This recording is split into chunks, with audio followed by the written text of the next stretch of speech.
சீமானால் விஜயலட்சுமி பாதிக்கப்பட்டார், விஜயால் சீமா பாதிக்கப்படுறார். விஜயால பல நாள் தூக்கத்தை தொலைச்சிட்டாரா சீமான்? ஆமா ஆமா ஆமா. சீமானுக்கு அதிமுகவிலும் டிமாண்ட் இல்லை, திமுகவிலும் டிமாண்ட் இல்லை. ஏன் அந்த டிமாண்ட் கூட எங்க போயிருச்சு?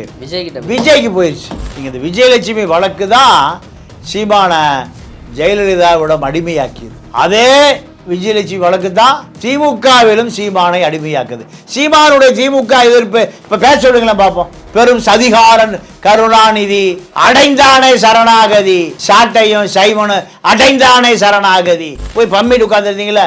இதே பம்மலை ஜெயலலிதாவிடமும் பம்மிட்டு உட்கார்ந்து இருந்தார் இந்த சைமன். இப்ப சீமானுக்கு பிரஷர் ஏறி இருக்கு. என்ன காரணம்னா ஒட்டுமொத்த திரை உலகமே திமுக கட்டுப்பாட்டுக்கு போய் விஜய் அடிக்க ஆரம்பிச்சு. அறம் நாடு நேயர்களுக்கு அன்பு வணக்கம். இன்று நம்மோடு இணைந்திருப்பவர் மூத்த பத்திரிகையாளர் தமிழா பாண்டியன் அவர்கள். ஐயா வணக்கம். வணக்கம். சீமான் அவர்கள் தேர்தல் அரசியல் நாங்கள் பண்ணுறதில்ல, கூட்டணி கிடையாது அப்படின்னு தனித்து தான் பாதை, தனித்து தான் முழக்கம்ட்டு தன்னுடைய எல்லா இடங்களையும் கூட்டங்கள் போட்டு வீரமாக பேசுறது உண்டு. அவருக்குன்னு ஒரு கூட்டம் எப்போதும் இருந்துகிட்டு இருக்கு. ஆனால் அந்த கூட்டம் விஜயின் வருகையால் பறிபோகுமோ அப்படிங்கிற ஒரு நிலைமை வரும்பொழுது விஜயோடு கூட்டணி ஒரு முயற்சி ஏற்படுத்தி பிறகு விஜயை விமர்சிக்க தொடங்கியிருந்தார். இப்போ செஞ்சியில் நேற்று நடந்த கூட்டத்தில் விஜயை விமர்சிச்சிருக்கிறாரு. போய் தொண்டர் ஒருத்தர் போய் அடிக்க போயிருக்கிறாரு, பாஞ்சிட்டு போயிருக்கிறாரு. நிறைய விஷயங்கள் ஒரு தலைவர் இப்படித்தான் நடந்துப்பாரா அப்படிங்கிற விமர்சனங்கள் எழுந்திருக்கு. சீமான் ஏன் சமீபத்தில் சில நேரங்களில் ப்ரெஸ் செய்தியாளரோட வாக்குவாதம் ஈடுபடுறதை பார்த்துருக்கோம். பட் இந்த முறை இறங்கி போய் அடிக்க பாஞ்சு என்ன நடந்தது? அங்கே விஜயை ஒரு அதீதமாக அட்டாக் பண்ண தொடங்கியிருக்கிறாரோ அதற்கு பின்னணி காரணம் என்னையா? இல்லை, சீமானை பொறுத்தவரை சீமான் திமுக அதிமுகவுக்கு மாற்றாக தன்னை சொல்லி கொண்டாலும் நீங்கள் அதிமுகவோடு தான் தொடர்ந்து பயணித்தார். இலை மலர்ந்தால் ஈழும் மலரும். ஜெயலலிதா அம்மையார் உயிரோடு இருந்த காலத்தில் 2011 முதல் 20 கோடி ரூபாய் இவருக்கு கொடுக்கப்பட்டது. எதுக்காகனா தென்பகுதியில் முத்துக்குமார், வடபகுதியில் சீமான் அதிமுகவுக்கு ஆதரவாக வாக்கு சேகரிக்கணும். அந்த 10 கோடி ரூபாயை நீங்கள் நடராஜன் நேரடியாக முத்துக்குமார்கிட்ட கொடுக்குறார். அதுதான் முத்துக்குமார் மரணத்துக்கு பின்னாடி உள்ள ரகசியம். முத்துக்குமார் மரணத்தை இன்று வரை சீமான் அனுதாபம் தெரிவிப்பதே இல்லை. முத்துக்குமாருடைய மரணம் என்பது எப்படி நடந்ததுன்னு சீமா ஒரு மேடையில் இன்னைக்கு வரைக்கும் பேசுவதில்லை. ஏன்னா தனக்கு இணையாக ஜெயலலிதாவால் பார்க்கப்பட்டவர் தான் முத்துக்குமார், நடராஜன், சசிகலா கும்பல். அப்போது சீமானை எட்டி சட்டையை பிடித்து அடித்தவர் முத்துக்குமார். தன்னுடைய கல்யாணத்துக்கு கூப்பிடுறாரு, வர மறுக்கிறார். மறுத்த பிறகு பல கோடி ரூபாய் நீங்கள் முத்துக்குமார் தான் வசூல் பண்ணி கொண்டு கொடுக்குறாரு சீமானுக்கு. இன்று வரை முத்துக்குமாருடைய மர்ம மரணத்தை பற்றி வாய் துறக்காத சீமான், பல மர்மங்கள் அவருக்கு தெரியும். அந்த மர்மங்களாகவே சீமான் இருக்கிறார். அதுதான் உண்மை. இப்போ சீமானுக்கு ஏன் இவ்வளோ கோபம் வருதுன்னா, முதல்ல சீமானுக்கு டிமாண்ட் இருந்தது 7% அந்த வாக்கு வங்கியை அதிமுகவும் டிமாண்டாக இருந்தது, திமுகவும் டிமாண்ட் பண்ணுச்சு. G2 சாட்டைக்கு 2 கோடி ரூபாய் கொடுத்து யூடியூப் ஆரம்பிக்க சொல்லி அந்த வேலையை செய்கிறது சீமானுக்கு ஆதரவு நிலை தான். இப்போது வனிதா திருமாவளவனுடைய பிறந்தநாள் கூட்டத்தில் அந்த அம்மா கலந்து கொள்ளுகிற இந்த வனிதாவே சீமான் வனிதாவுக்கு ஒரு நல்ல போஸ்டிங் வேணும், எங்கே சிட்டிக்குள்ளே வேணும்னு திமுக தலைவர்களோடு பாக்யராசனை வைத்து வனிதாவுக்கு போஸ்டிங் வாங்கி கொடுக்குற ஒரு வீடியோவை கூட நான் கேட்டேன். இப்போ அந்த அம்மா எங்கே இருக்காங்க? அந்த அம்மா ஊழல் பெருச்சாலி வனிதா. இந்த வனிதாவை சீமா காவல்துறை திமுக தலைவர்களோடு தொடர்பில் இருந்து அந்த அம்மாவுக்கு நல்ல லஞ்சம் வாங்குவதற்கு நல்ல கீ போஸ்டாக வேணும்னு சீமான் அந்த அம்மா அணுகுது. அப்போ சீமானுக்கு திமுகவோடையும் தொடர்பு இருக்குது. நீங்கள் இந்த விஜயலட்சுமி வழக்கு தான் சீமானை ஜெயலலிதாவிடம் அடிமையாக்கியது. அதே விஜயலட்சுமி வழக்கு தான் திமுகவிலும் சீமானை அடிமையாக்குது. சீமானுடைய திமுக எதிர்ப்பு இப்போ பேச சொல்லுங்களேன் பார்ப்போம். ஸ்டாலின் விமர்சிக்க சொல்லுங்கள், சாட்டை பாட சொல்லுங்களேன். பெரும் சதிகாரன் கருணாநிதி அடைந்தானே சரணாகதி. சாட்டையும் சைவனும் அடைந்தானே சரணாகதி. போய் பம்மிட்டு உட்கார்ந்துருந்தீங்களா?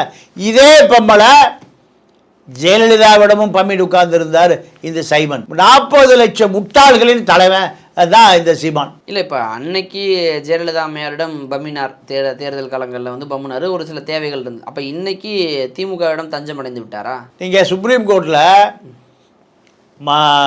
இந்த 50,000 ரூபா மெண்டல் யார்?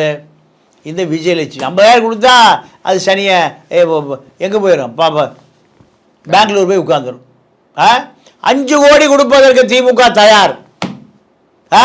சீமானை எதிர்த்து அரசியல் பண்ணணும். திமுக எவ்வளோ கொடுக்க தயார்? 5 கோடி. இது ஒரு லூஸு 50,000 சாட்டையில் அக்கௌண்ட் போட்டோன்னே கிளம்பி பெங்களூர் போயிடுது. இது லூஸ் இல்லையா? பாவம் பாதிக்கப்பட்டு இருக்கிறாள். பல முறை கருக்கலைப்பு செய்து உடல் மனசு எல்லாமே நீங்கள் சிதைந்து போய்விட்ட ஒரு சகோதரி தான். என்னை கூட அது போன திட்டிருக்கு பல முறை, போடா வாடா அவனை இவனேன்னு. ஆனால் நான் அதுக்காக அனுதாபப்படுறேன். கடைசியாக ஹரிநாடார் செலவுக்கு பணம் கொடுக்குற அளவுக்கு நிலைமை மோசமாக போச்சு. ஹரிநாடார் வீடு வாங்கி கொடுத்து செலவுக்கு பணம் கொடுத்து அதை பாதுகாக்கக்கூடிய நிலைமைக்கு விஜயலட்சுமி வந்ததுங்கிறது வேதனைப்படுகிறோம். ஹரிநாடார் ஜெயிலுக்கு போன பிறகு ஹரிநாடார் பிடிச்சி கொடுத்த வீட்டுக்காரன் சட்டி வளர்ந்து வெளியே போட்டு அனுப்பி விட்டான். ஆனால் சீமானை பொறுத்த வரைக்கும் சீமானுடைய நிலை இன்றைக்கி என்னன்னா, இப்போ செஞ்சியில் ஏதோ அது ஒரு தெலுங்கு கோட்டை ராஜா தேசிங்கனுடைய வரலாறை ஆய்வு செய்ய போனதை போல் இவர் அங்கே போய் செஞ்சியில் சீன் காட்ட போனார். வேறு ஒன்றுமே இல்லை, காளி பெருங்காய டப்பா. இப்போ சீமா அங்கே போன பிறகு விஜய் ரசிகன் கீழேருந்து ஏதோ கத்தியிருக்கான், அவனுக்கு பதில் சொல்கிற கீழே வந்திருக்காரு. அண்ணா நீங்கள் போங்க நான் பார்த்துக்கிறேன்னு ஒரு சீமான் ரசிகன் சொன்னவர் அவனை அடிக்கிறார். அவனையே அடிக்க? ஆமாம், விஜயகாந்த் எப்போவுமே தன் கட்சிக்காரன் நடிப்பார். விஜயகாந்த் தன் கட்சிக்காரன் நடிப்பார். அதே போல் விஜயகாந்த் ரசிகர் பண்ணுற ரசிகன் தானே தலைவன் அடி வாங்குறதுக்கு மிதி வாங்குறதுக்கு காரி துப்புறதுக்கு ரசிகன் தயாராக இருக்கான். ரசிகனால அப்படிப்பட்டவன் தான் அர்த்தம். இங்கே சீமானுடைய ரசிகன் தடுக்க அவனை அடிக்காதீங்க நான் பார்த்துக்கிறேன் விடுங்கண்ணா சொன்ன பிறகு அவனை போட்டு அடிக்கிறார். இப்போ சீமானுக்கு ப்ரெஷர் ஏறி இருக்குது. என்ன காரணம்னா, சீமானுக்கு அதிமுகவில் டிமாண்ட் இல்லை, திமுகவிலையும் டிமாண்ட் இல்லை. ஏன்? அந்த டிமாண்டு கூட எங்கே போயிடுச்சு? விஜய்க்கு போயிடுச்சு. இப்போ எடப்பாடி எப்படியாவது நீ வந்தாகணும்னு யாரை கூப்பிடுறாரு? விஜயை கூப்பிடுறாரு. சீமானை சீந்துவதற்கு ஆள் இல்லை. சீமானுடைய வாக்குகள் எல்லாம் அப்படியே தாவேக்காவுக்கு தாவிருச்சு. இப்போ அதை பொறுத்துக்க முடியாமல் தான் சீமான் அப்படி பேசுகிறாருங்க. வேற என்ன காரணம் இருக்குது?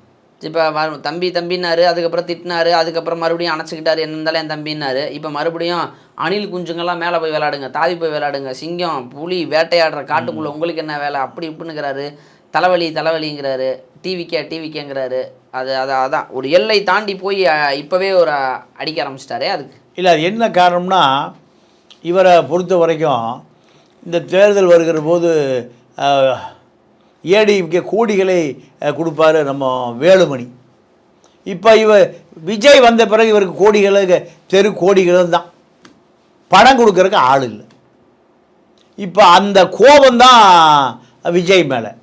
ஈழத்தமிழன் கொடுத்து ஏமாந்து போயிட்டான். ஒரு ஈழத்தமிழன் இப்போ பணம் கொடுக்கறதில்ல.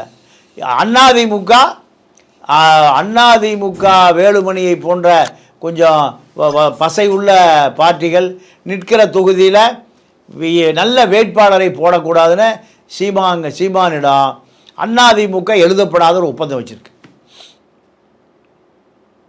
அதிமுகவுடைய மூத்த தலைவர்கள், அமைச்சராக கூடிய தலைவர்கள், புதுக்கோட்டையில் ஹெல்த் விஜயபாஸுக்கு எதிராக நல்ல வேட்பாளர் போட மாட்டார், வேலுமணிக்கு எதிராக போட மாட்டார், தங்கமணிக்கு எதிராக போட மாட்டார், வீரமணி இப்படி பசையுள்ள ஆட்களுக்கு எதிராக டம்மி பீஸாக போடுவார். அவனுக்கு செலவே பண்ண மாட்டார்.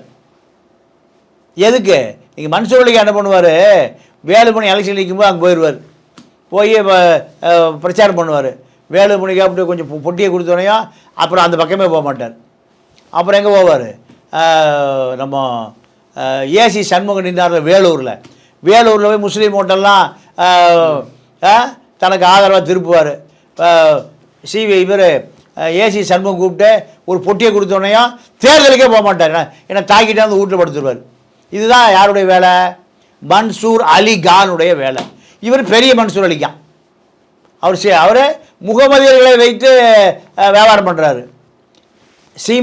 சைமனை பொறுத்த வரைக்கும் தமிழ் தேசிய வியாபாரம். இந்த வியாபாரம் விஜய் இப்போ ஒட்டுமொத்தமாக காலி பண்ணிட்டார்.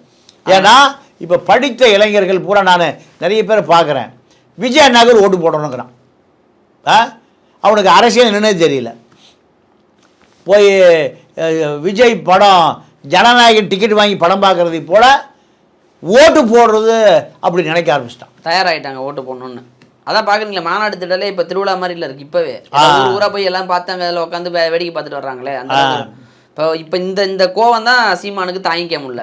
சீமா என்னன்னா, சீமானுக்கு அதிமுக தேர்தல் வருகிற போது கொடுக்குற பல கோடிகள் 100 கோடி கொடுப்பாங்க. இந்த 100 கோடி இப்போ தெரு கோடிக்கு வந்துருச்சு. இப்போ விஜய் இப்போ அதிமுக இனி பணமே கொடுக்காதியா, நீ போய் ஸ்டாலின்கிட்ட போய் சுப்ரீம் கோர்ட்டில் மாநில அரசு அந்த வழக்கை நடத்தக்கூடாது, இப்படி ஒரு டிமாண்ட் வச்சுட்டு வந்திருக்காரு. யார்? சீமான். இப்போ ஒருவேளை திமுக ஓடு சேர்ந்து கொண்டு சேர மாட்டார். திமுக சொல்லி தனியாக நின்று தான் சொல்லுது. இல்லை தனியாக நின்னுங்க, விஜய் அடிப்பதற்காக ஒரு அப்படி விஜயை எதிர்த்து அரசியல் செய்வதற்கும் விஜய் டேமேஜ் இல்லை, அது அப்படி பண்ணால் சீமா ஒரே ஷாட்டில் எக்ஸ்போஸ் ஆகிடுவார். அதுக்கு வாய்ப்பே இல்லை. அப்போ திமுக என்ன நினைக்குது, நீ இப்போ இதை தனியாக வாக்க பெரி விஜயை பேசு, இதெல்லாமே இப்போ அதிமுக அவர் கை விட்டுருச்சு. அதிமுக கை விட்டுருச்சு. இப்போ திமுக கையில் எடுத்துருச்சு. நீங்கள் மாப்பிள்ளைகிட்டேருந்து ஜீஸ் கோயிலேருந்து பெரிய பொட்டி வரும். ஒரு சினிமாக்காரன் கமலை வச்சு விஜய் திமுக இது இருக்கும். இன்னொரு சினிமாக்காரன் சைமன், இந்த சைமனை வச்சு திமுக இது இருக்கும். அதான் இப்போ திமுக அசைன்மெண்ட் தான். இப்போது ஒட்டுமொத்த திரை உலகமே திமுக கட்டுப்பாட்டுக்கு போய் விஜய் அடிக்க ஆரம்பிச்சிருச்சு. விஜய்க்கு எதிராக திரும்பி இருக்கு. அச்சு ஊடகங்கள், காட்சி ஊடகங்கள் அத்தனையும் அந்த பெண் நிறுவனத்துடைய கட்டுப்பாட்டுக்கு போயிடுச்சு. பெரிய நிறுவனங்கள் கூட கோடிகளை கொடுத்து பர்ச்சேஸ் பண்ணியாச்சு. இப்படி பெரிய பெரிய சேனல்களை பல கோடியை கொடுத்து மாப்பிள்ளை பர்ச்சேஸ் பண்ணிட்டார். அப்போ திமுக அவருடைய கட்டுப்பாட்டுக்கு ஒட்டுமொத்த சினிமா உலகம், மீடியா, காட்சி ஊடகம், அச்சு ஊடகத்து பூரா கோடிக்கணக்கு அரசு விளம்பரம். தினமலர், தினத்தந்தி, தமிழுண்டு, தினமணி, 10 பேர் கூட படிக்காத தின செய்தி, அதுக்கெல்லாம் பல லட்சம் விளம்பரம். அப்போது விஜய்க்கு எதிராக ஒரு பெரிய பிம்பம் கட்டமைக்கப்பட்டு விட்டது. யாரை? சீமானையும் சேர்த்து. சீமா இப்போ அதிமுக விசுவாசமாக இருந்தார்னா டெல்லியில் என்ன ஆகும்? விஜயலட்சுமி வழக்கு தமிழ்நாடு அரசு ஒரு சீனியர் கவுன்சிலை நிறுத்தி சிறைக்கு செல்ல அதை கட் பண்ணா இங்க இது போச்சு. ரெண்டும் ஒரே டைம்ல வராது, ஒன்னு இழந்தா தான் ஒண்ணு கிடைக்குங்கிற மாதிரி அந்த வழக்கை கைவிடப்பட்ட ஒரு இடத்துக்கு கொண்டு போய் இப்ப திமுக கட்டுப்பாட்டுக்கு யார் வந்துட்டா? சைமன் வந்துட்டார். சரி, இப்ப இந்த கோவத்துல அடிக்க பாய்கிறார், அதுக்கு பின்னணி காரணங்களை சொன்னீங்க. இப்ப மறுபடியும் அதை மேல வந்துட்டு நாங்க ஒன்னும் பயந்து போற ஆள்ல தொடர்ந்து கிடைக்கும் போது மறுபடியும் விஜயலட்சுமி வீடியோ போட ஆரம்பிச்சிட்டாங்க. இது இந்த தேர்தல் வரை நீடிக்குமா இவர் பேச அவங்க வீடியோ? இல்லைங்க, அது அந்த பொண்ணு ஒரு மன நோயாளி, 50,000 ரூபா மனநோயாளி. நீங்கள் திமுக சீமானை எதிர்ப்பதற்கு பல கோடிகளை கொட்டி கொடுக்க தயாராக இருக்குது. இந்த பொண்ணு மனநோயாளி, பித்து பிடிச்சி ஷார்ட்டை 50,000 போட்டால் பெங்களூர் போயிடுது. அப்போ அந்த சகோதரி நல்ல மனநிலையில் இல்லை. 1000 இருந்தாலும் பாதிக்கப்பட்டவங்க பாவம் தான். அதுதான் நான் அனுபவப்படுறேன். அது என்னையவே திட்டுது. ஏண்டா நானும் சீமானை கட்டி உருண்டது நீ பார்த்தியாடா? ஆமாம் தாயை, உலகமே சொல்லுது, நானாக சொல்கிறேன். ஏன் கரு காய்ச்சதை பார்த்தியாடா? உலகமே சொல்லுது. நான் அதனால் அதில் மரியாதை பேசிட்டு விட்டேன். அதுதான் என்னை போடா வாடா அவனை இவனை கெட்ட வார்த்தையெல்லாம் எனக்கு சொல்லி திட்டுச்சு. சரி, பாவம் ஒரு சகோதரி ரொம்ப பாதிக்கப்பட்டு உடல் ரீதியாகவும் மன ரீதியாகவும் இந்த சைமனால் பாதிக்கப்பட்டு தமிழ் தேசியங்கிற ஒரு பெரிய கொள்கையை வைத்து விற்று கொண்டு இருக்கிற இந்த சைமை அந்த பெண்ணை இப்படி ஒரு பித்துக்குழி ஆக்கி விட்டார். அதனால் வேதனைப்பட்டு சரி திட்டிட்டு போமான்னு விட்டுட்டேன். இதுதான் இப்போ சீமானுடைய இந்த நிலைமை. இன்னும் கொஞ்சம் நாளாக விஜயலட்சுமிக்கு நேர்ந்த நோய் சீமானுக்கு வர வாய்ப்பு இருக்குது. ஏன்னா சீமானால் விஜயலட்சுமி பாதிக்கப்பட்டார், விஜயால் சீமா பாதிக்கப்படுறார். விஜயால பல நாள் தூக்கத்தை தொலைச்சிட்டாரா சீமான்? ஆமாம். ஏன்னா இப்போ சீமானை பொறுத்த வரைக்கும் இந்த 7% வாக்கு வாங்கலைன்னா அது குறைஞ்சி போச்சுன்னா திருப்பி அது எங்கே போய் நிற்கும்? 1% போய் நிற்கும். சீமா பேசுனா காமெடியை தான் பார்க்க ஆரம்பிப்பாங்க. சீமா ரொம்ப நாள் இந்த தமிழ் தேசியத்தையும் ஈழ போராட்டத்தையும் வைத்து வியாபாரம் நடத்த முடியாது. இப்போ ஒரு 1000 கோடி ரூபாய் சேர்ந்துருச்சு, பண்ணை வீடெல்லாம் சேர்ந்துருச்சு. இதையெல்லாம் பிடுங்கி கொண்டு போவதற்கு கூட வாய்ப்பு இருக்குது. அதனால் சீமானை நம்பி இருக்கிற பாக்கியராசன் திமுகட்ட பெட்டி வாங்கி கொடுக்குற ஒரு ஏஜென்ட்டு. யாவன் போனாலும் போயிட்டு போகிறான்டா, எனக்கு பாக்கியராசன் இருந்தால் போதும், பொட்டி அவன் வாங்கி கொடுப்பான். அடுத்து சாட்டை சரண்டர் ஆனானே சரணாகதி. சாட்டையும் ஜெய்மனும் எங்கே போய் சரண்டர் ஆகிட்டானுவ? திமுகவில் சரண்டர் ஆனா சரணாகதி. இந்த பாட்டெல்லாம் எதுக்கியா பாடி குண்டாஸ் எதுக்கு போனேன்? சாட்டையை பார்த்தால அப்படி முறுக்கி கிறுக்கி அந்த அடையாளத்தோடு இருக்கார்.